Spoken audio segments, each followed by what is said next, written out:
ISKCON founder Acharya Srila Prabhupada ki jai. Let's go Shri Krishna Chaitanya Bhagavatam, Shri Vaikirana Swasti Bhagavatam ki jai, Shri Shri Krishna Syamakunda Kiri Godam ki jai, Shri Vrindavanam ki jai, Shri Mahaprabhu ki jai, Gamnamai ki jai, Shri ki jai, Tulsidevi ki jai, Bhakti Devi ki jai, Samaveda Bhaktivinoda ki jai, Transcendental Distribution ki jai, Harinam Sankirtan ki jai, Go Premanandi, all glories from the devotees, all glories from the devotees, all glories from the devotees, all glories, Shri Guru, Shri Guru.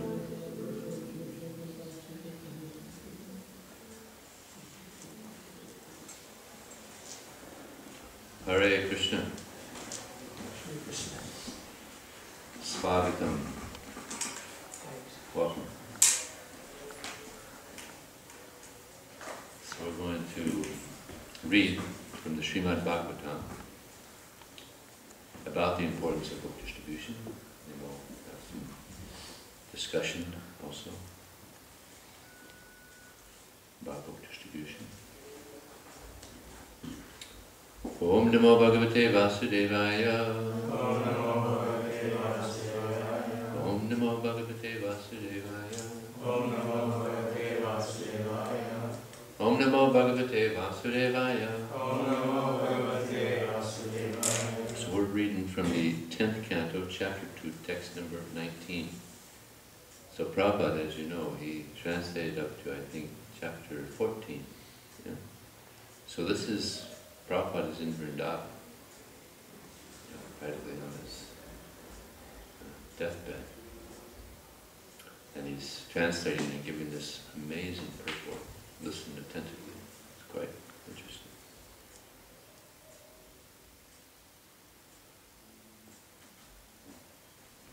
Translation. Devaki then kept within herself the Supreme Personality of Godhead, the cause of all causes, the foundation of the entire cosmos. But because she was under arrest in the house of Kamsa, she was like the flames of a fire covered by the walls of a pot, or like a person who has knowledge but cannot distribute it to the world for the benefit of human society. Purport. In this verse, the word kana kala is most significant. Knowledge is meant for distribution. Although there is already much scientific knowledge, whenever scientists or philosophers awaken to a particular type of knowledge, they try to distribute it throughout the world, for otherwise the knowledge gradually dries up and no one benefits from it. India has the knowledge of Bhagavad Gita, but unfortunately, for some reason or other, this sublime knowledge of the science of God was not distributed throughout the world, although it is meant for all of human society.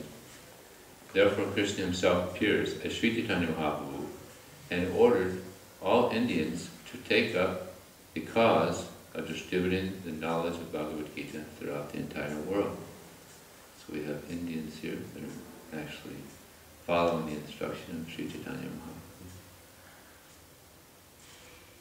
He said, Hare Deka Tahe Gaha Krishna Vadesh Amara Agyaya Guru Hanatare Desh. Instruct everyone to follow the orders of Sri Krishna as they are given in Bhagavad Gita and Srimad Bhagavatam.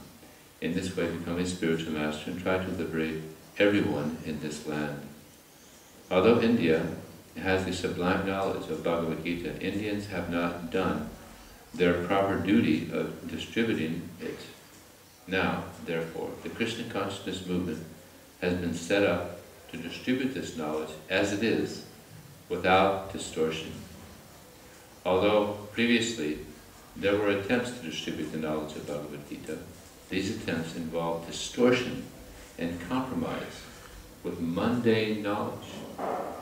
But now, the Krishna consciousness movement, without mundane compromises, is distributed Bhagavad Gita as it is. And people are deriving the benefits of awakening to Krishna consciousness and becoming devotees of Lord Krishna. Can you put it up here? Therefore, the proper distribution of knowledge has begun, by which not only will the whole world benefit, but India's glory will be magnified in human society. Kamsa tried to arrest Krishna consciousness within his house, Bojendra Gehe, with the result that Kamsa, with all his opulences, was later vanquished. Similarly, the real knowledge of Bhagavad Gita was being choked by unscrupulous Indian leaders, with the result that India's culture and knowledge of the Supreme were being lost. Now, however, because Krishna consciousness is spreading, the proper use of Bhagavad Gita is being attempted. Very nice. Srila Prabhupada ki jai. Om Jnanamanandasya Jnananjana Salakya Chaksham Militam Jena Tasmai Shri Gurave Namaha. Mukam Grodavachalam Pongam Longayade Gurin Yatkripantaram Vande Shri Gurum Dinatarnam Vanchakapachiyudhischa Kripasindhuyevcha Patitanam Pavanedya Vaishnavaya Namo. Jai Shri Krishna Chaitanya Prabhu Nityananda Shri Advaita Srivastava Gaur Bhaktivedanta. Hare Krishna, Krishna Krishna, Hare Hare, Hare Ram, Ram Hare Hare. So Srila Prabhupada is emphasizing here the importance of Bhagavad Gita as it is being distributed. There's so many Bhagavad Gitas, I think that there's about 500 different translations of the Bhagavad Gita. But none of these translators actually caught the essence of the Bhagavad Gita. And the essence of the Bhagavad Gita is that people engage in devotional service. Give up service to Maya and engage in devotional service.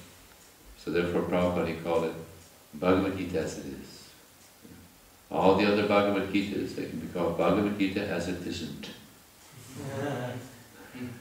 Because it's not the real essence. One has to be a pure devotee in order to translate the Bhagavad Gita.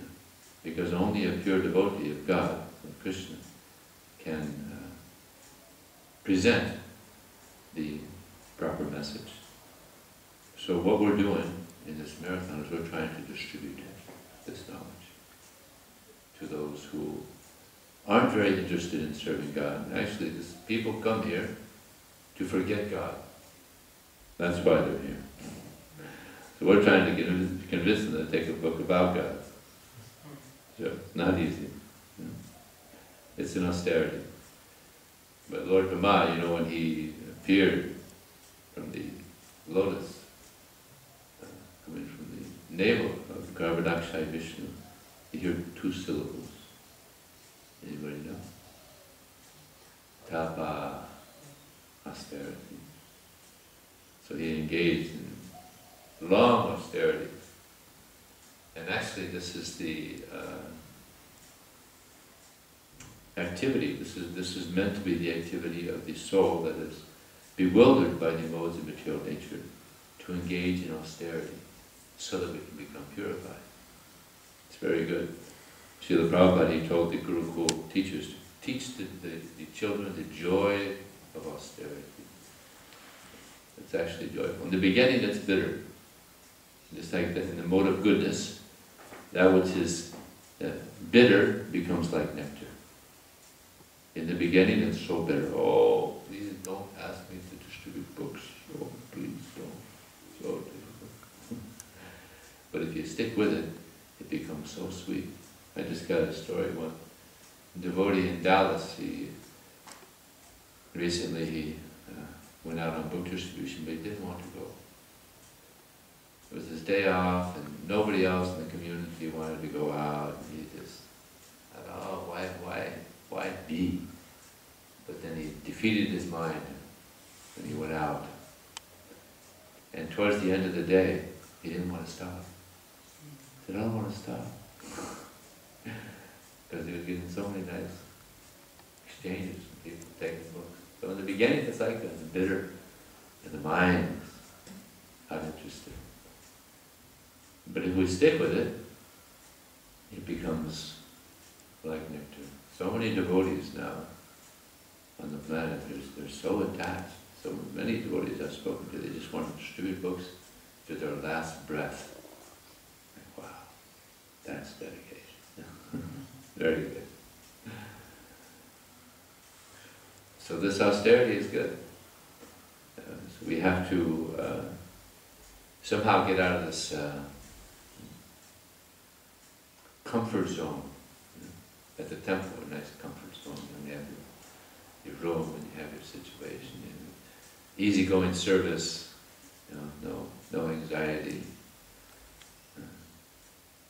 No feathers are being ruffled or anything. But you go on book distribution, your feathers get ruffled. A little austere. Rejection, the main austerity of book distribution. False ego. One devotee asked me yesterday, he said, why is it that I dislike this rejection so much? He said he's a person like that was very good with people, very outgoing, good with people, but rejection is just like, it's so hard. I said it's because false ego. The false ego doesn't like it. The false ego likes to be praised, right?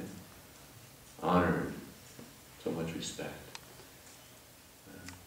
But to be neglected, rejected, abused sometimes, false ego doesn't like this.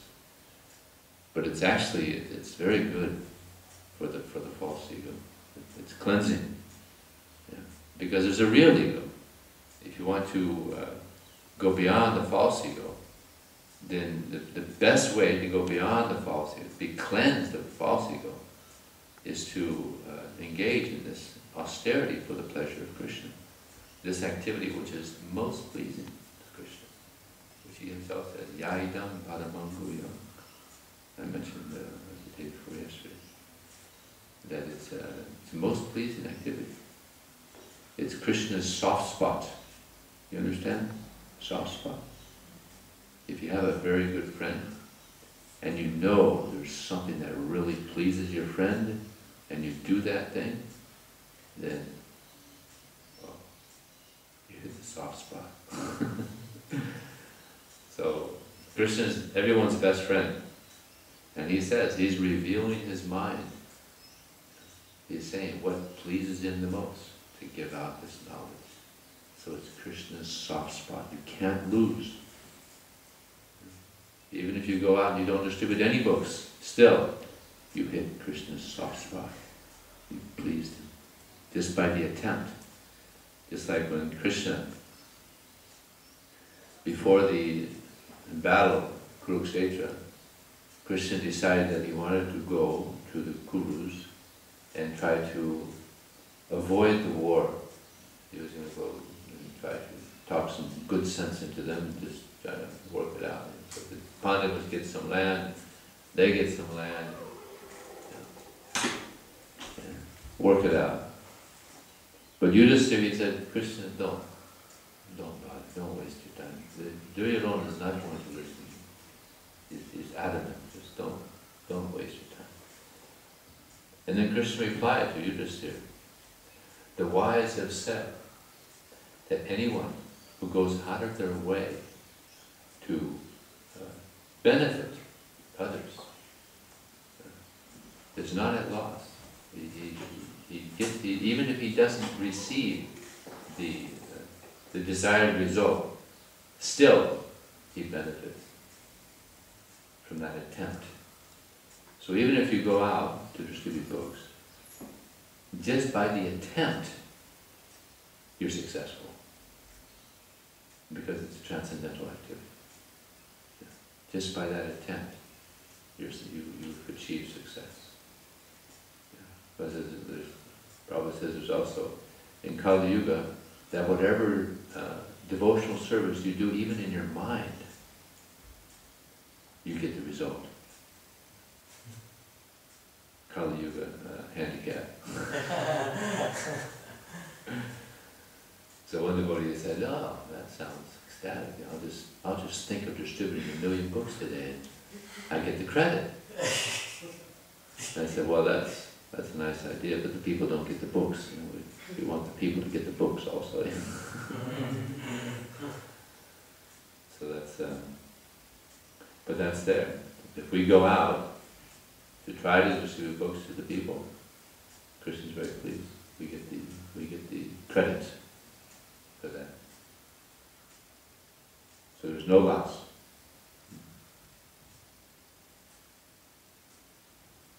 In the Srimad Bhagavatam, it's stated, Tatena lokatapena sadhavo praiso jana. That it's very common that devotees voluntarily accept suffering to relieve the suffering of the people in general.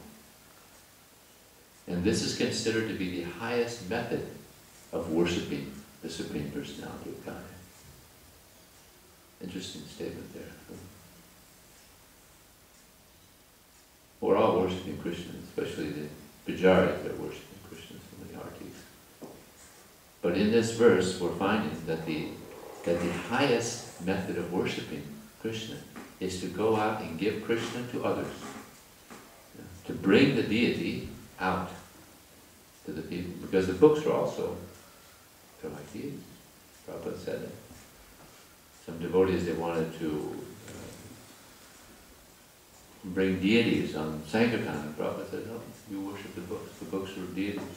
It's absolute, non-different. The knowledge that's being given by Krishna, the deity, is non-different, absolute. So when we go out and give books to people, we're actually offering deity. And Prabhupada said, people have a book in their home, it's like having a deity in their home.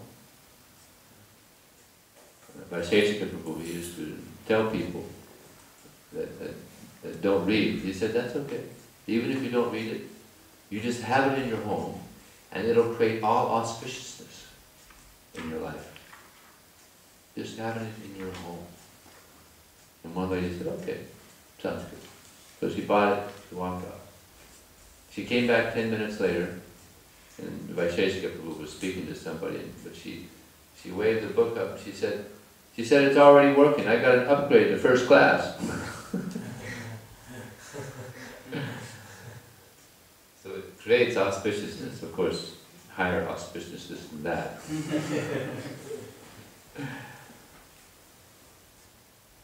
So yes, this is very pleasing to the Super Soul, to Krishna. This is a very high level of worship, is to bring Krishna out to the people. Because this is why people are suffering, because they don't have Krishna in their life. Srila Bhaktisiddhanta Saraswati Thakur, he used to say that the only lack in society is Krishna consciousness.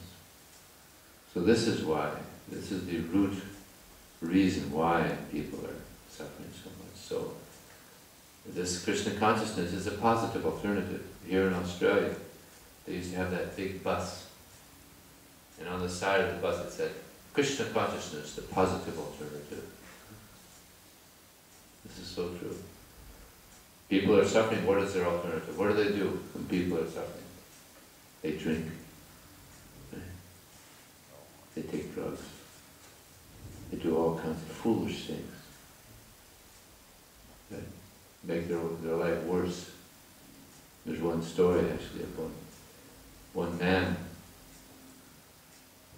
He was having a business meeting in his business. Flat there. One devotee was on book distribution, door to door, so he knocked on the door, and they opened the door. And the chairman, he saw the books. He said, oh, please come in. Please give each of my colleagues here a Bhagavad Gita. about 10 Bhagavad Gita. And the devotee was very happy, imagine. One shot. So he said, I'll pay for it. So the devotee was very surprised. So then the end of the meeting was actually right then also. So the devotee decided to speak to this man about why he was so enthusiastic for his colleagues to get Bhagavad Gita. So the man said, I'll tell you what happened to me. I was going through a very, very, very rough period in my life. My wife was giving me so many problems. My children were giving me problems. It was intolerable. So it was so intolerable that I started drinking. And I was drinking and drinking. Eventually I became an alcoholic. My life just became so miserable. So I decided to just end it. Just to end my life. So I was in my office and getting ready to take some poison. But just before I did that, I looked up and I saw the Bhagavad Gita. And I thought, maybe there's something there. So he said, I pulled it down and I started reading it. He said, from reading the first paragraph, I felt so much relief. Just the first paragraph. I said, oh, that was a relief. Felt soothed. Just from the first paragraph. So he said, I kept reading.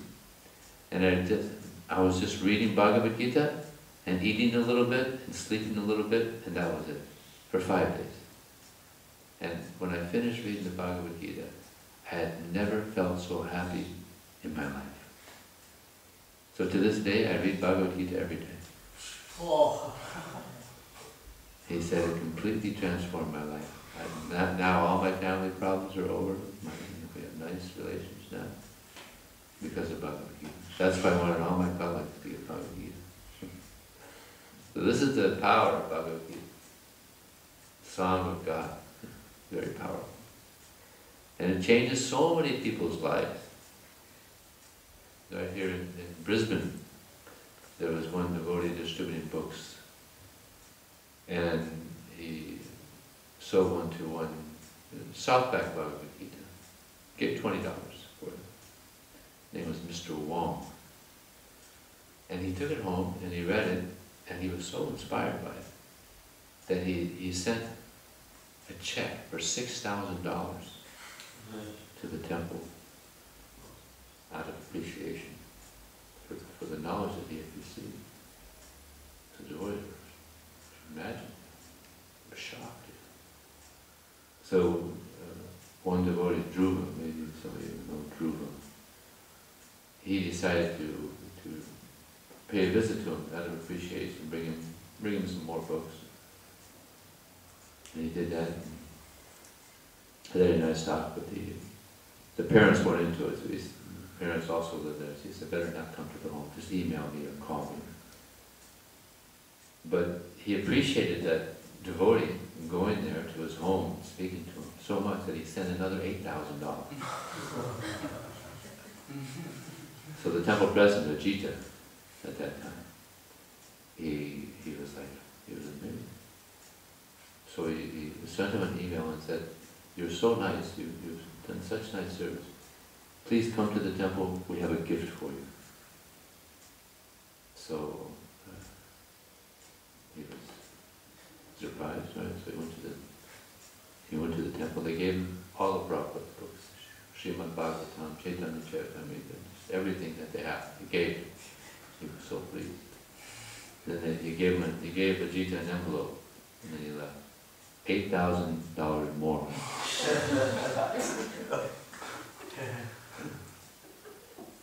And then, just a couple of weeks later, he sent another $6,000. So I think it comes out to be like $26,000. He just got the softback Bhagavad Gita, read it, and now he's initiated devotee. So this is the Shakti, this is the power of Prabhupada's books. Of course, not everybody will change like that, will be inspired like that, but there's souls out there that are searching, just like all of us. We were searching it. Fortunately, we came in contact with Srila Prabhupada's books, and now it's transforming our lives as well. So if we do this activity, this austerity, then people benefit and we become purified.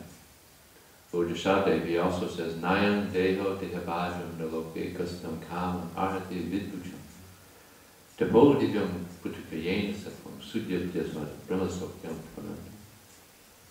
He says that persons who have material bodies, persons who have the human form of life, they shouldn't waste their time in engaging in the activities of the animals, eating, sleeping, making food, but they should engage in austerity. And from austerity, you get brahmasokyam tvanantam. You attain happiness. Interesting. Who would think that you become happy by engaging in austerity? But even materially, you see that sometimes there's disasters, natural disasters like the tsunami, and people went there volunteering to help. And it gave joy to the heart. If we go out of our way to help people, then it brings joy to the heart. Especially when you find someone who got a book and they're reading it, they're interested, take up and it's like, phew, it's really soothing. You know. I was distributing books in Canada. We went to one festival, devotee festival. And one devotee came up from behind me. He said, Vijaya, I want to thank you very much. And I said, oh, you're very welcome now. What are you thanking me for? He said, you distributed a book to a friend of mine back in 1980. And he wasn't interested in it, but he knew I was interested in it. So now I read that book, and now I've been a devotee for 25 years. I was hoping I would see you sometime. So it's very soothing, you know. Very soothing. So many, we don't know what's happening with these books. You know, we don't know whose lives are being changed. But know for certain, Prabhupada said, they just touch a book, they benefit. So even the people that you have touched a book, they benefit. They read one line, it could change their life.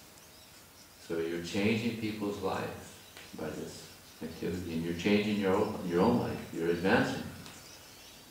Imperceptibly, you can't understand how much we're benefiting by going out and giving this knowledge to others. So for the soul to go out, for us to go out on book distribution, it's actually a comfort zone.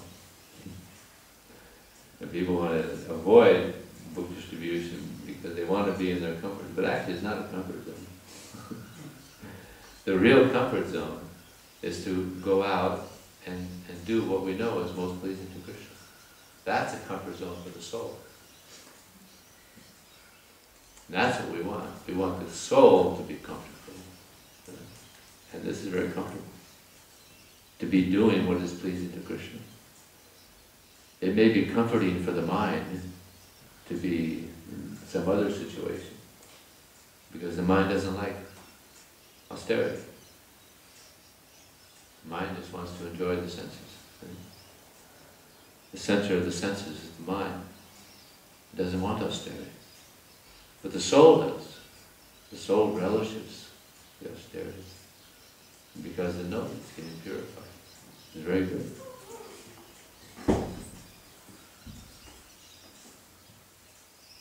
So this austerity is very, very good. And just like this, I mentioned about these natural disasters. When there's some natural disaster, so many people, they come together to help those people who are suffering.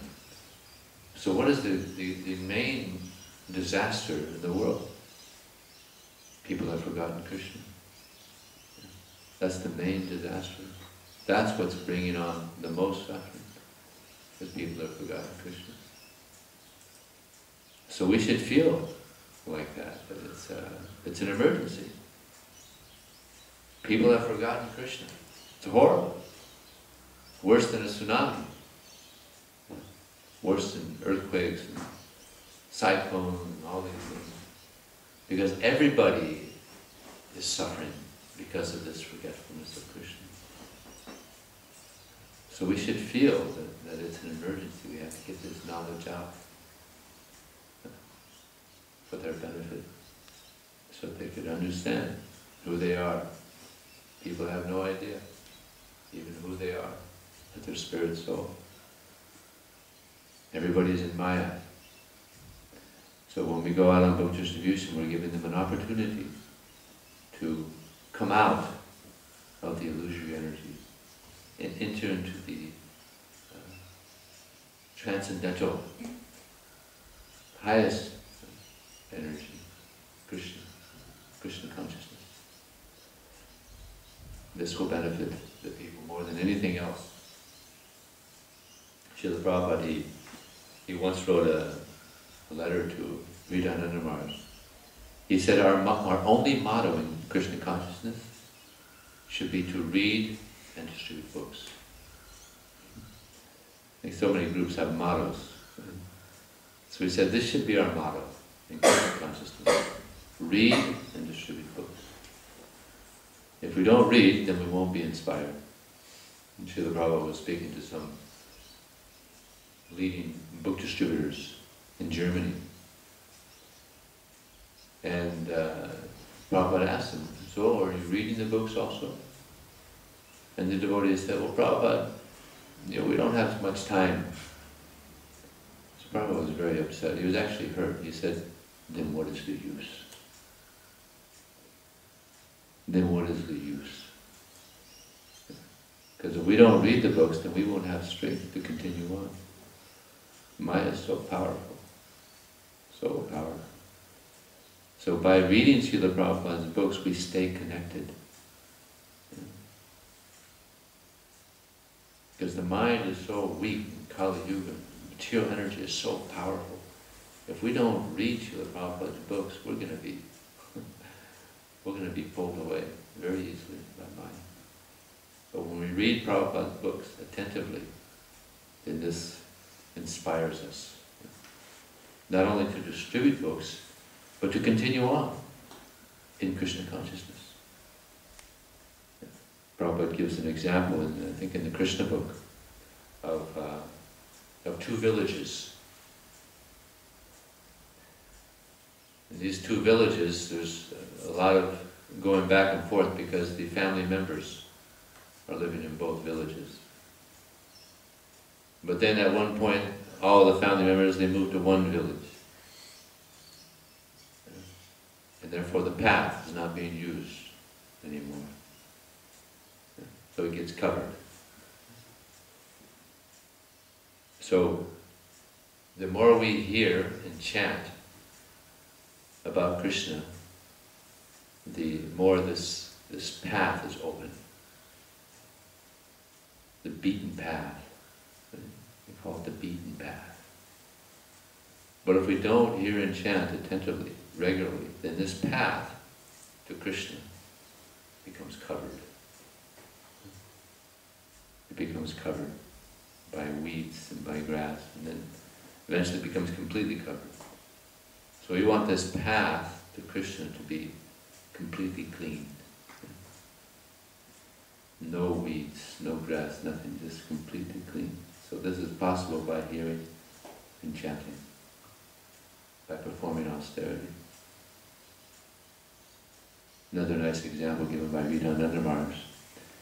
He said that, let's say you have some place you want to go. You're driving. Let's say you're driving to Sydney.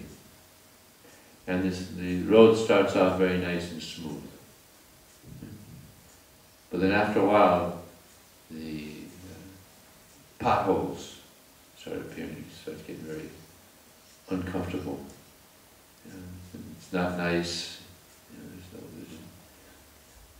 There's plain ground on each side of the road. There's potholes. It's just not comfortable. Then as you're driving, then you see there's another road going to the right, where it's nice, smooth pavement. And there's rose bushes and palm trees, and it's a very attractive road, very smooth and attractive. All kinds of colorful bushes coming up on each side. So You said, hey, that's a better just go over there. You pull off, you go off that road. It's more comfortable, but there's a problem. Going the wrong way. Right? So this path of austerity, it may be a little uncomfortable, potholes here and there. Book distribution, there's a few potholes. A little austere.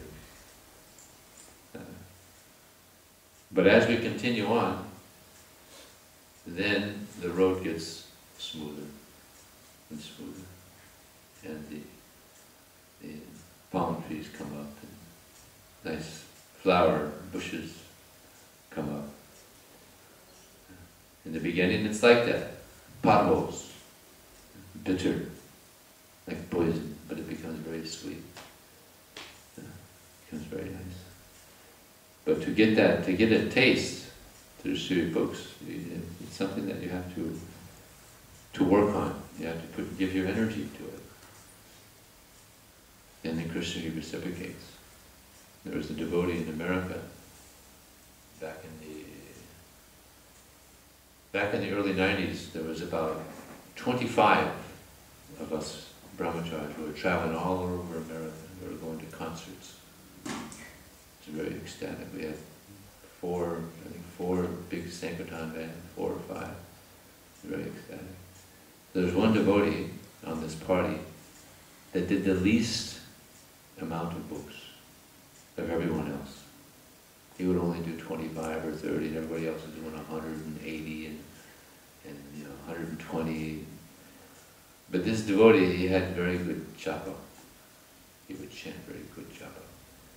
Very clear, attentive. So he was determined just to continue distributing books. And gradually he was doing a little bit better, because of his determination. And eventually he broke the record for big books distributed in one day. Indranuj Das. He distributed, I think, 340 big books in one day. But he's stuck with it. He's stuck with it. And Melbourne is a very nice city. There's a lot of nice people here. There's many places where you can distribute, isn't it? It's not just the city or so many suburbs where you can distribute books. The people are nice, intelligent, they're not poor. And many places around the world, there's disadvantages there, people are not very wealthy either. There's not many places to distribute. We have that problem in America. But there's so many nice places here to distribute. People are intelligent, they have money. So you have so many nice advantages here. And this is a marathon when you could really concentrate on it. But I humbly beg you, don't stop after the marathon. Continue on. At least Prabhupada, actually, when Prabhupada was here, all the devotees would go out once a week on book distribution. Everybody would go out. The BBT would go out, the pujaris would go out, the cooks would go out, everybody would go out. Maybe one person would stay back for one and take care of the baby. Because everybody knew of the importance of book distribution. Everybody was a book distributor. And Prabhupada said that he wanted everybody to learn the art of book distribution. It's an art, just like anything. You practice anything, you get better at it.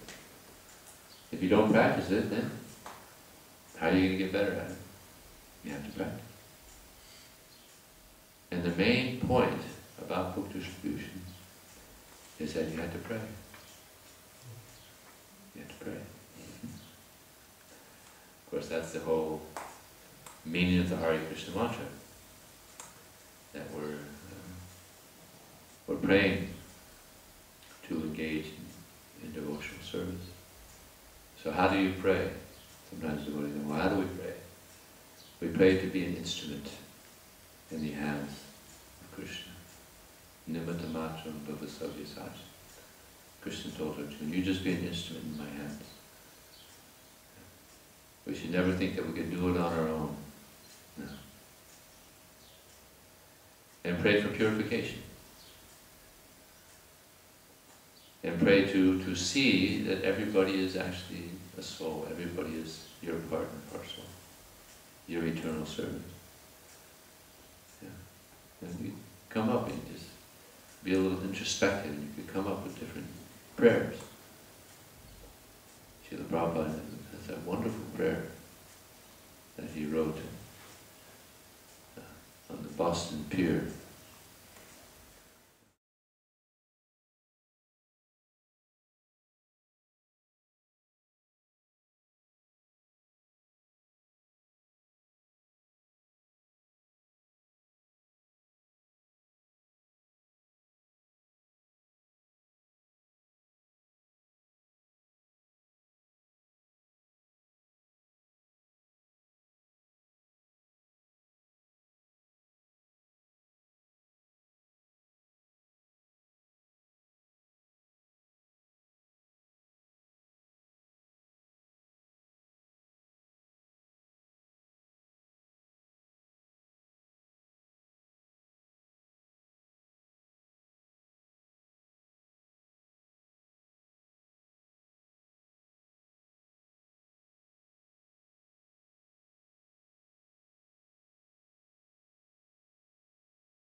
expressing his humility. I can't do anything, so by your mercy only will they accept the message of Krishna.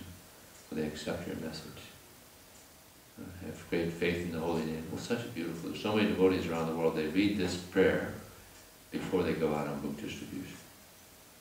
It really sets our consciousness in the proper way for approaching people and trying to give them Krishna consciousness. Because book distribution, it's all about our consciousness. Preaching is all about our consciousness. Where we're at. People sense it. They sense, there's that sixth sense, they can sense where we're at. Whether we're actually trying to help them or there's some selfish motive there.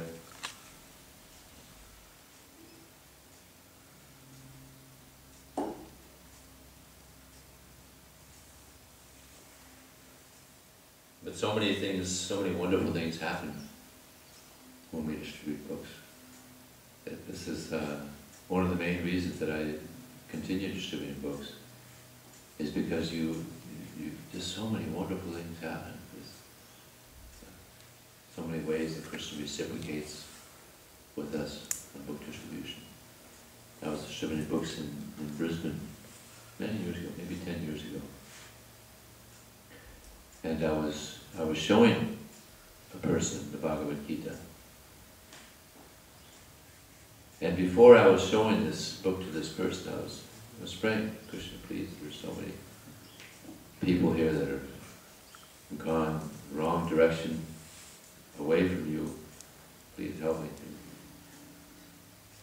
to give this mercy to these conditioned souls so they can understand what is reality, to understand you and who they are. So I was showing this to this man. He was showing interest. But while I was showing this, another man came up and he said, excuse me, do you know where I can get one of those Bhagavad Gitas? I said, yeah, sure, just a moment. I'm just speaking to this man and I'll help you. So this man I was speaking to, he was amazed. This man came up and asked for the Bhagavad Gita. So it kind of inspired him to take a Bhagavad Gita. So he gave an explanation, took a Bhagavad Gita. And then I went over and spoke to this man. He said, yeah, I know where you can get one. You can get one right here. So he was very happy. He gave an explanation, took a Bhagavad Gita. And the next day, just the next day, I had the Bhagavad Gita in my hand and walking around,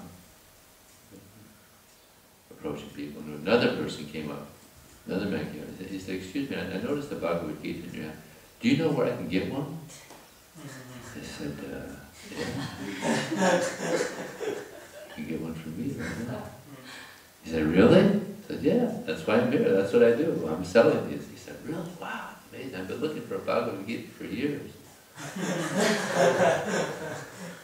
It's amazing. The day after that happened, I think, unbelievable.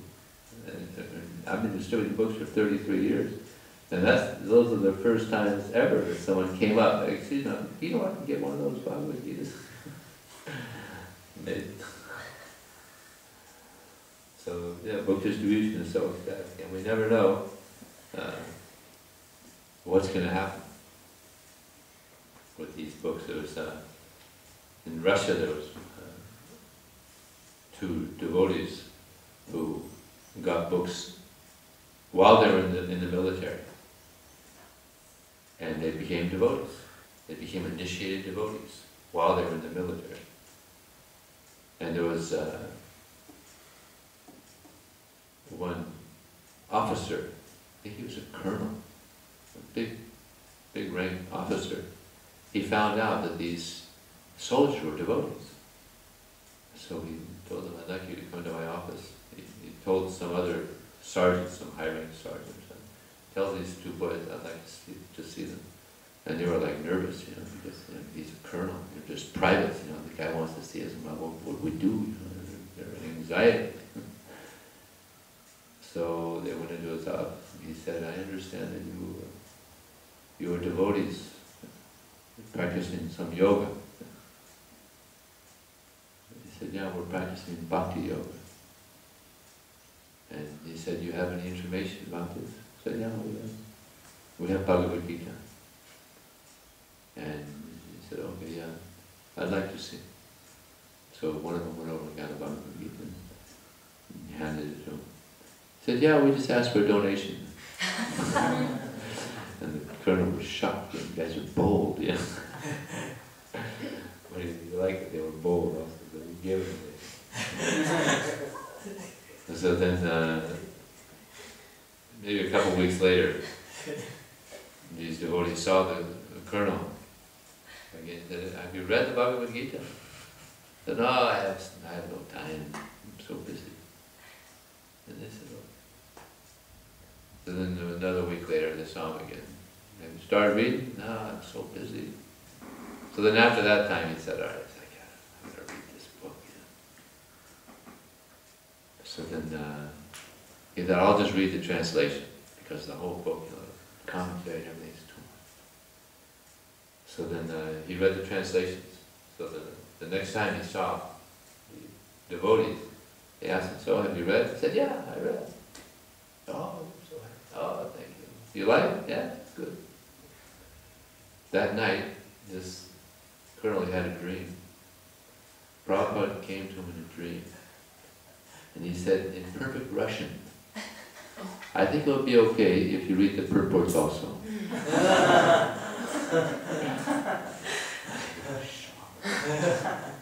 Prabhupada came to him in a dream, said to read it in perfect Russian. It's okay to read it and read the purports also. So then he woke up, he immediately started reading the purports. So now he's a devotee. He's up for sannyas now. His name is Achala Das. So this is the power. Sometimes Prabhupada even comes himself, read the book. So he was very happy about that. So many amazing things happened in Russia. There was one, I've been there a few times, so I hear some amazing stories. There was one young boy, 13. Somehow he got some books, and he really liked the books, so he got more and more books. But he didn't know how his parents would feel about the books. He's a young boy. So he was keeping it secret. He didn't let them know that he was reading these books.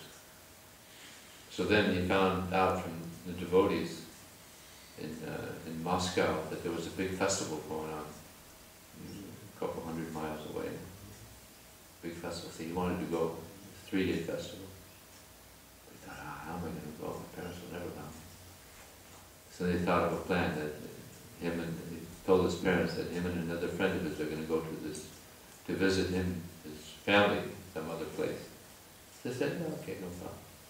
Well, they thought, what am I going to do with the books?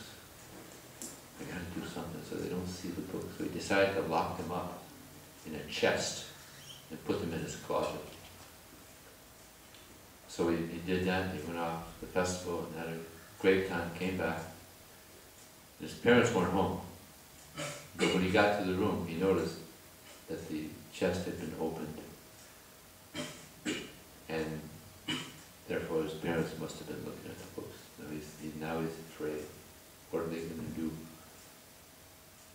So the parents came back a couple hours later. And father said, "Son, I want to speak to you." "Yes, Father."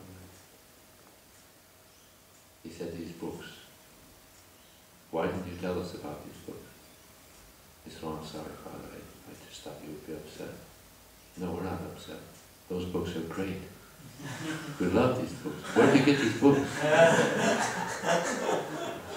So the boy was shocked. He said, "I'm getting them from devotees of Krishna." He said, the father said, "We're so fortunate. Our boy is a saint." And they all became initiated eventually. They all became devotees. So this is the power of these books. Whole families. So many examples in India of whole families becoming devotees.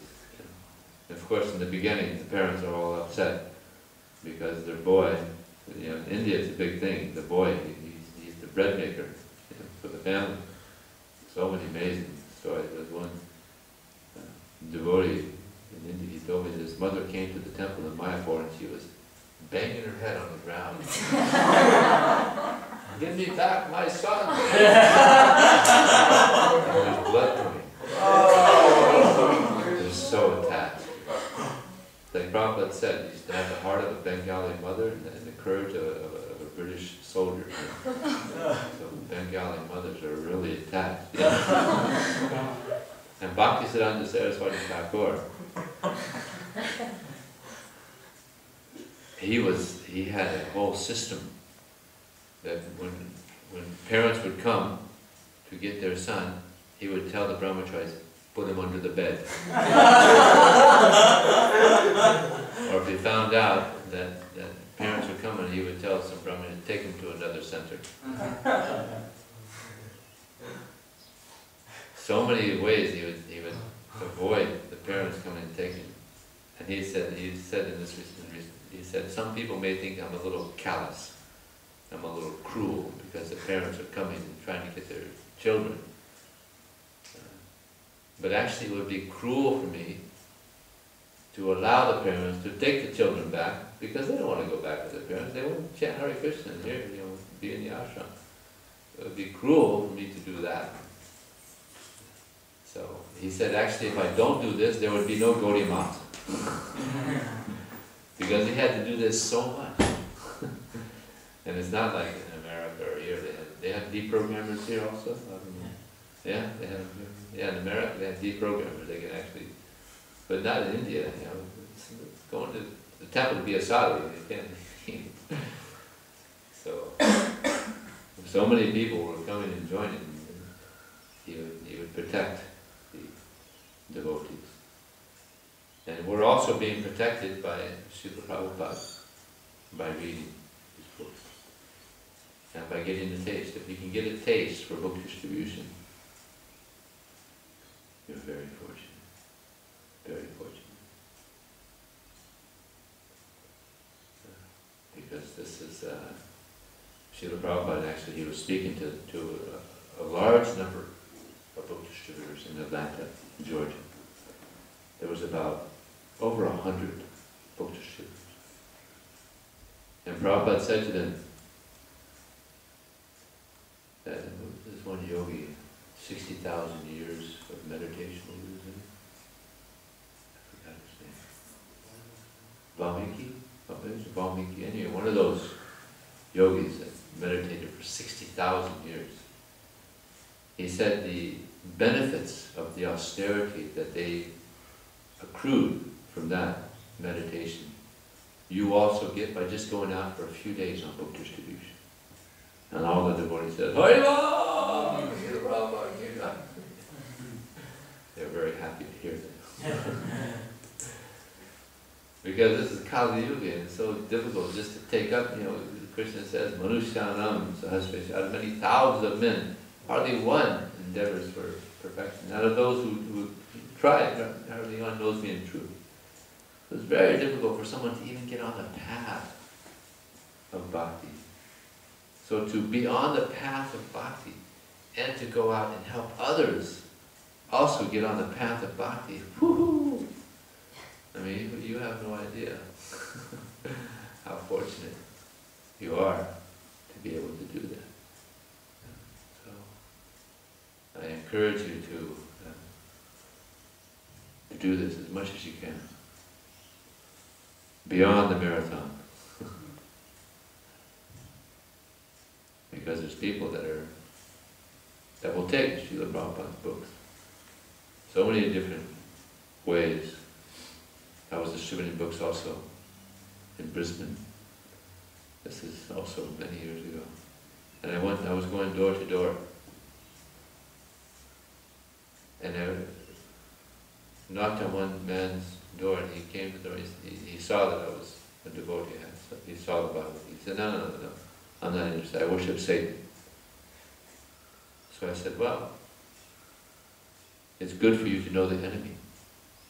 You worship Satan, this is all about God. So you should know about God. He said, all right, that sounds good. He gave $20 and took a Bhagavad Gita. So sometimes we have to be a little thoughtful, you know. You can't always say the same thing. You have to be thinking. Prabhupada said you should tax your brains on how to distribute more books. Tax your brain. So it's so important, this activity. The devotee is not satisfied with his own knowledge of Krishna. He wants to give this out to others also. This is more satisfying. Of course, it's satisfying that we're getting to hear about Krishna. It's very good.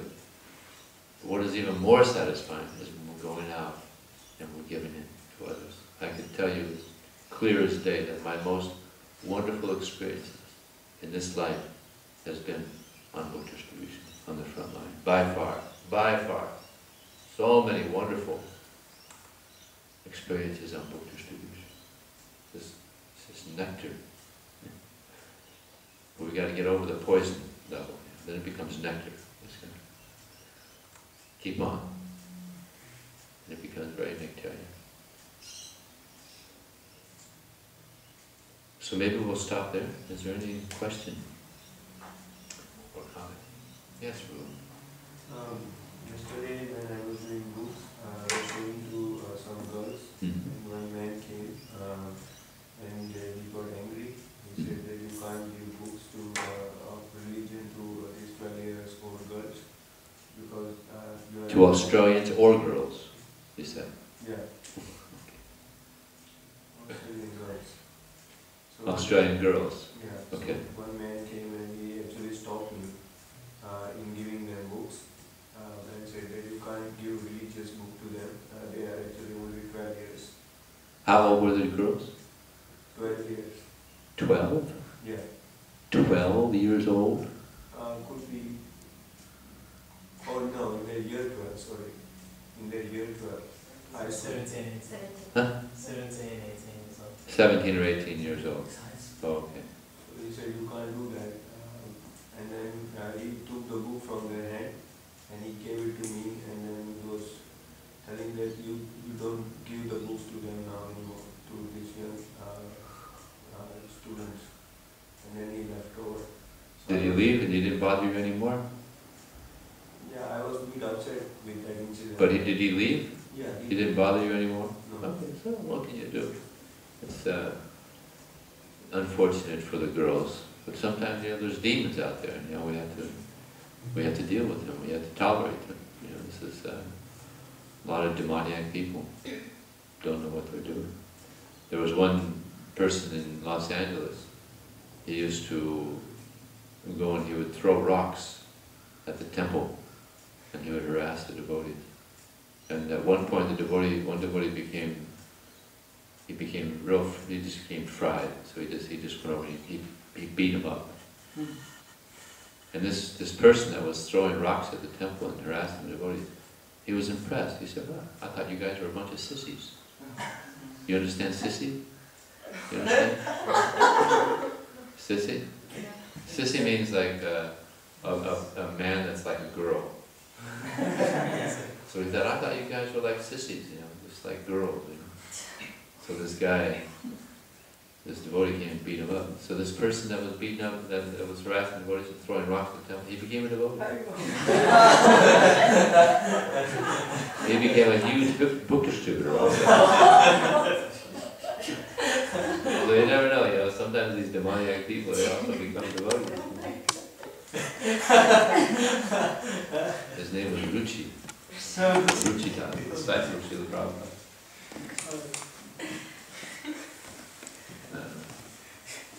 So sometimes also we'll be harassed many times in the airport. Sometimes Christians would come and they would bother us. And they would say, "Not only am I not going to let you distribute a book to this person, but I'm going to stay right here and make sure nobody takes a book from you." And what do you say then? What I tell them is "Can you do me a favor and just wait right here? I'm going to get the police. So please just wait here." And then I walk away, and then I turn around, and then run away.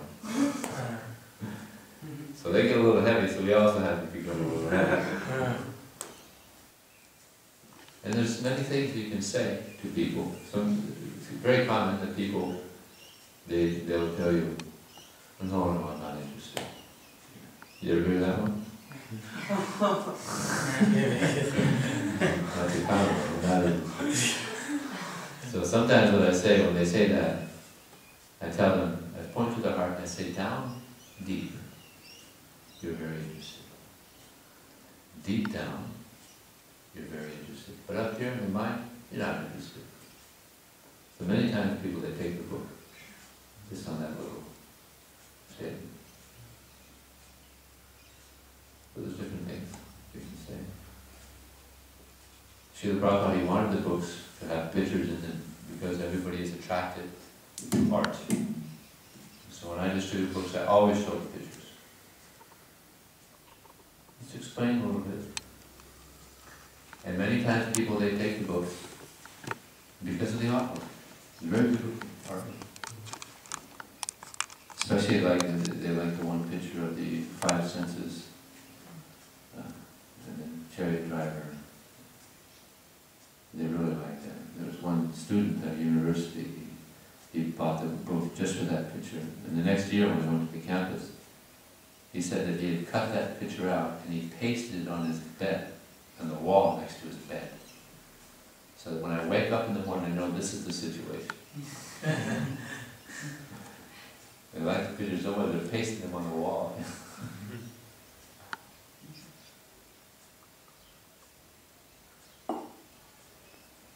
And we've seen this picture of the changing bodies, a million times, it's nothing. But when people see that the first time, like, and you get them involved. You could show them the changing bodies and then ask them, so where are you there? Where are you there? No, I'm not there. Or there's the three modes of nature, goodness, passion, ignorance.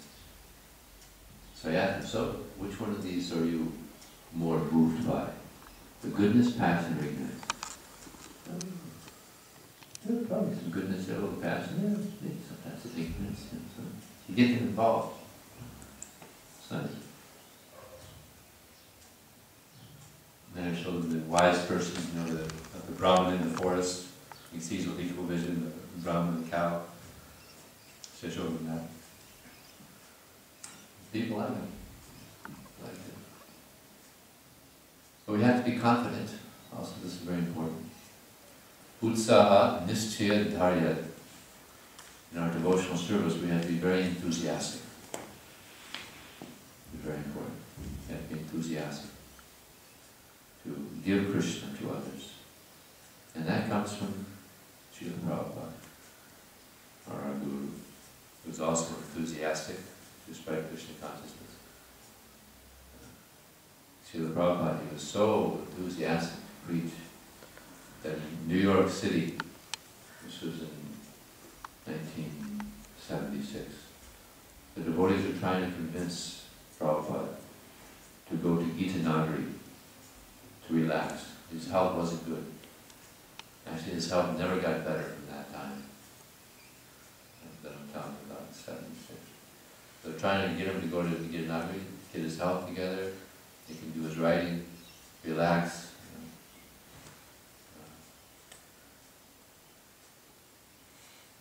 It's more peaceful. So they were trying to convince Prabhupada right up to where he's in the elevator, going down, to get us in this car, to go to the airport. They're still trying to convince him. See, the Prabhupada would be much more peaceful for you to keep your health together. Prabhupada stopped, put his cane down, very grave. He said, I am not interested in this peace.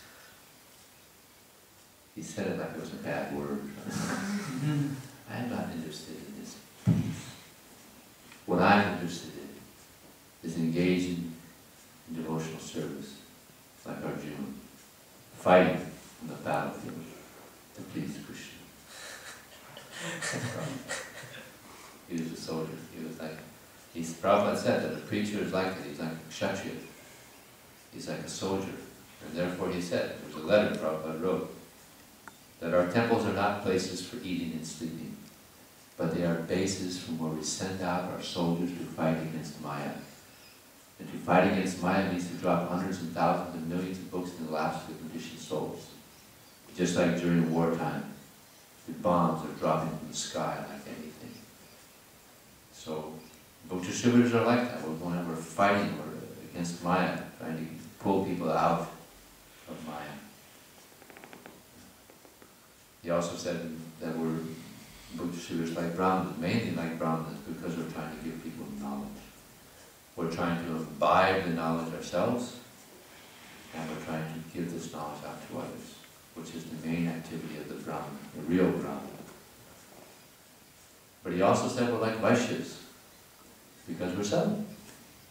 We're selling books, we're not giving them out for free, there's an exchange. So all of these are there. Brahmana, Kshatriya, and Vaishya. But mainly, we have to have this rabbinical consciousness. Titikshaya, Karuniya, Maitra, Chakila Chandrasu, Samatveya, Chisara, Bhagavan, Sampasiditi. In the Bhagavatam, it said that Krishna is very pleased when his devotee approaches people with these four brahminical qualities: tolerance, compassion, titikshya, karunya, maitra, approaching people as a friend, and samadvena, approaching people without discrimination, knowing that everybody is a spirit soul. Of course, sometimes when you're distributing, they'll discriminate, like there's an older man coming and there's a younger person coming. The younger people are generally more interested than the elderly. But if there's only an elderly man coming, then don't discriminate. Try. Okay? Anybody can take a book.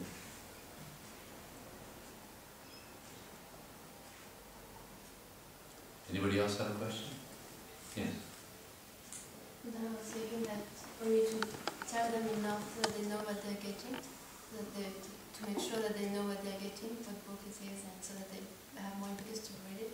And sometimes we say very little and they just give a donation and they read the book they want, to move on to the next. So how do you... So you're asking why is that? No, I was thinking that in one sense, because sometimes more books go out, so that's good, but in another sense I thought maybe they might take it lightly because we're not spending so much time. Oh, they might, if we don't say something about the book, they might take it lightly. Yeah. Because it goes so fast sometimes. Well, sometimes, people are in a hurry. You just have, it's on yoga meditation, we just ask for donations.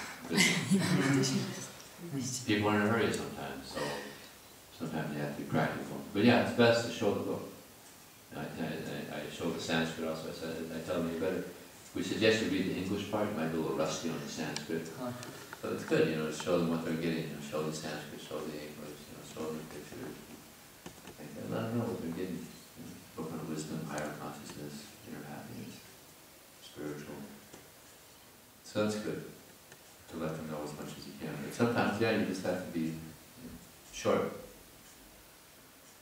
Time, place, and circumstance.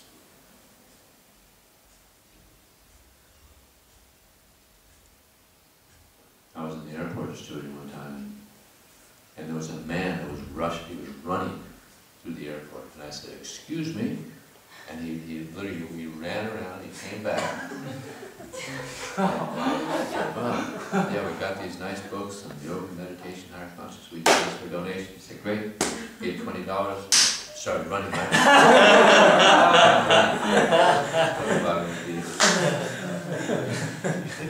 So, circumstances like that, I'm not going to show them the pictures. Yeah, we're going to make Sanskrit here, and it's on, spirit.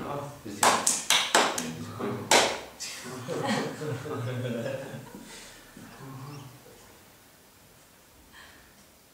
Yes. Sometimes when you're distributing books, we also encounter that people say that I'm Christian, I'm from Catholic background, so how to deal with the situation? Oh, yeah, This Christians. Christians. I sell a lot of books to Christians. Because when we try to distribute a book to them, immediately they become, they become, what's the word,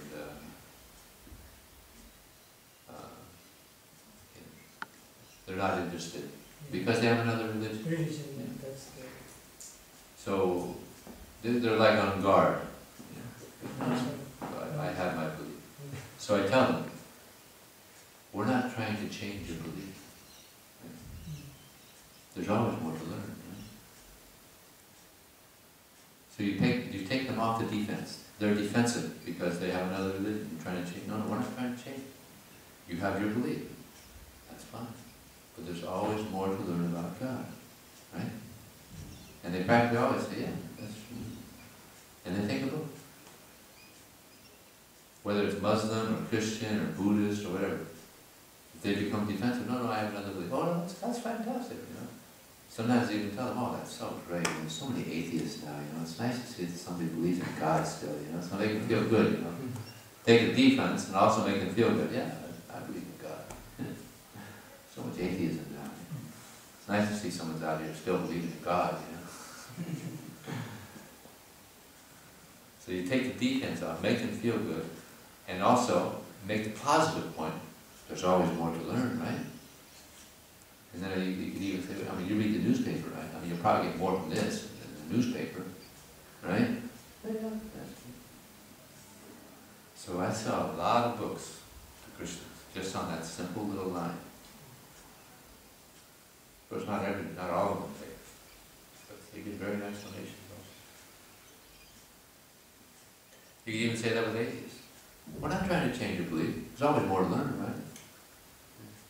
Whatever belief they put forward to you, oh, that's great. We're not trying to change your belief. Of course we are. But we say that. And if they continue on being a Christian, that's okay. But still, this adds on. I mean, there's many Christians. And when I was just in Los Angeles, there was one. I was honoring Prasadam in a restaurant, and I was honoring one devotee there. And one man came in to the restaurant, and the devotee got up and said, "Oh, Father, nice to meet you." He's a Christian father. He's at our restaurant. He chants Hare Krishna, reads Prabhupada's books, and he expresses our philosophy to his congregation. Awesome. So there's many very good Christians out there that are also imbibing Krishna consciousness.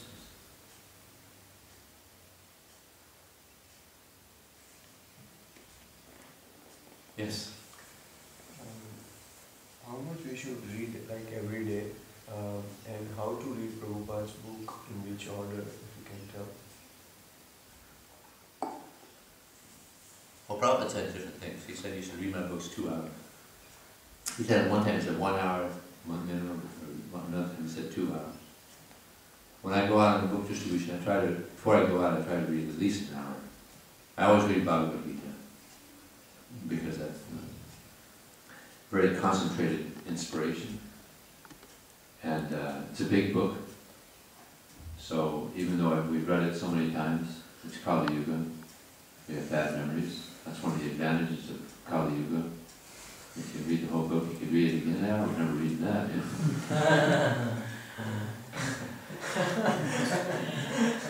What to speak of the Srimad Bhagavatam. Yeah. So we had bad memories. But even the Bhagavad Gita is so nice. Actually, there's a statement Prabhupada said in one purport. He said the Bhagavad Gita is filled with so much inspiration that you can read it thousands of times. He said Bhagavad Gita or Srimad Bhagavatam. And each time you read it, you'll get new insight in the subject matter. Because whatever Krishna speaks is ever fresh. Ever fresh. So I always read Bhagavad Gita before I go out, and Srimad Bhagavatam. And then when I get back, I read Chaitanya Charitamrita. So I generally every day I read about 2-3 hours a day. So good. Reading is good. Then we get into the mood of Srila Prabhupada, into the mood of Krishna. To be Krishna conscious and to give Krishna consciousness to others. This is the mood of Srila Prabhupada.